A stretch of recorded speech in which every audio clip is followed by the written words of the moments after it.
pertanyaan dari netizen nih Mas. Dari @balkis super idol nih. Dia tanya gini, apakah Mas Miki dan Aldi punya indera keenam sehingga bisa fotografi hantu? Nah ini Mas, mungkin orang-orang bertanya kayak, apakah harus indigo dulu nih untuk bisa ngelihat untuk menangkap foto makhluk halus gitu Mas? Oke, jadi begini ya, apakah mesti indigo dulu? Pertanyaannya, jawabannya enggak mesti. Karena secara alamiah ya, manusia itu ketika dia tadinya berani, tiba-tiba dia ngedrop adrenalinnya, itu normal. Jadi nggak mesti indigo. Jadi ketika kita udah masuk ke lokasi hunting, kita masuk ke lokasi hunting, ke tempat yang paling serem, energinya banyak terkumpul di situ, mata kita kayak akan diarahkan ke salah satu sudut. Nah, ketika mata kita kayaknya merasa tidak nyaman di salah satu sudut, dia ada di situ. Gitu. Dan itu sudah dibuktikan sendiri ya jadi Mas ya? Enggak, iya, betul. Oke. Tapi rumusnya ya, Aisyah, ini yang paling penting, rumusnya itu adalah E sama dengan BW ya. E sama dengan BW. Jadi E itu adalah energi, BW-nya itu adalah brain wave.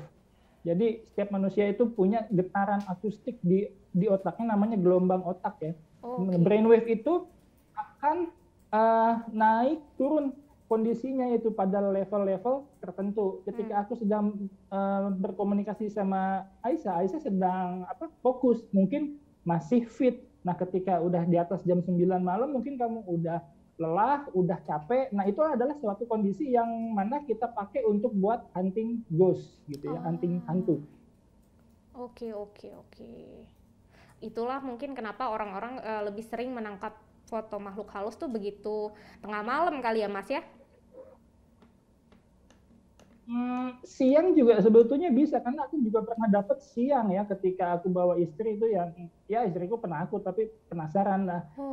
Itu efektif banget gitu, banget. Jadi nggak mesti malam sih, siang berarti juga kuncinya bisa. dari yang si orang penakut ini ya nemenin gitu ya Mas ya? Yes, ya kan orang penakut itu dia berada di gelombang, ada di gelombang alfa dia ya. Jadi kan karena kan gelombang gamma ya. Jadi kan ada tingkatan-tingkatan brainwave pada manusia. Yang pertama gamma, ketika orang sedang panik, sedang galau, dia ada di gelombang gamma. Nah, kemudian dia akan turun di gelombang beta. Aisyah ini ada di gelombang beta. Ketika saya tanya kamu akan respon. Nah, kamu artinya sedang fokus. Di bawah beta itu gelombang alfa.